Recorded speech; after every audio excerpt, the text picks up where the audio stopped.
And tonight we talk social media. Could you cut the cord and go without it? A new study released recently says all of the people, millennials in fact, are cutting the cord more now than at any other time. In fact, 91% of all millennials surveyed use social media in some capacity. Here are the most common apps that they're cutting down on: Facebook, Twitter, Instagram, and Tinder.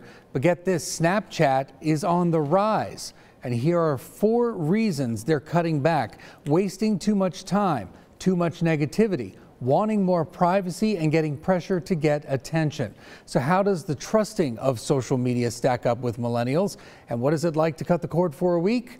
Well, I spoke with one mom in Killeen who did just that. Have you heard of Facebook? You know what this is? Are you doing enough to protect your users' privacy? With Facebook in the news lately about privacy and sharing too much information, many are cutting the cord on social media. All your personal information somehow wound up in the hands of a foreign country. But how long will it last for those people? Can they and their companies survive without it? What do I do at work now? Elon Musk, in protest, deleted the SpaceX and Tesla Facebook pages. Many in Central Texas are addicted to Facebook, cannot imagine themselves giving it up, and are okay with the privacy issues. I'm on my Facebook, I couldn't even tell you how many times. Meet Elizabeth Flint. She's a mom of 4, lives in Killeen, works full-time, and is addicted to Facebook. It's my first thing I go to as soon as I wake up, and it is the last thing I look at right before I go to bed. And somewhere in the middle, she says she checks it upwards of 30 times a day.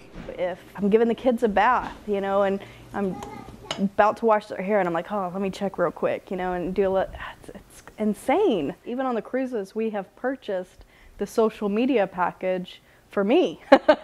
So in our little informal experiment here, we're going to delete the app. Elizabeth is willing to cut the cord herself from social media for 1 week. I've told my parents, my brother, and I've told my coworkers, and everybody's like, there's no way you of all people are gonna get off your Facebook. So to prove them all wrong, she deleted her app. There's the app.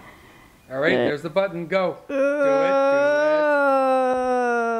It's gone. God, oh my goodness. That wasn't so bad. Oh, we'll see.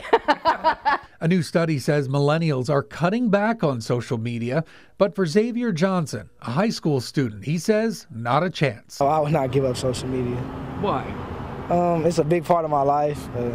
I live on it, basically. If I had to cut the cord, I would have to find something better to do. Like actually talk to people. But is that such a bad thing? Dr. Christine Limbers is a clinical psychologist at Baylor and says the so-called addiction to social media is triggered by dopamine, a chemical in the brain that makes you feel good. You eat chocolate, you get a paycheck. Those are things that we enjoy, we like, and dopamine is released in the brain during those moments and then are associated with that pleasurable effect. So not getting as much of that chemical does make a difference. If you had to give up, chocolate or something you enjoyed doing or something that brought you pleasure, that's going to be difficult for people. Difficult for Elizabeth, too. Day 1 of me cutting the cord from social media has been kind of rough.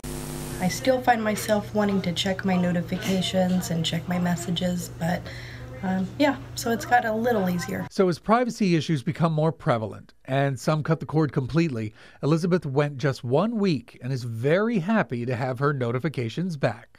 Finally get my Facebook and my Instagram and my Snapchat back. I'm really excited. I'm a little nervous to see how many notifications I have, but yeah, it's been a long week and it's finally over.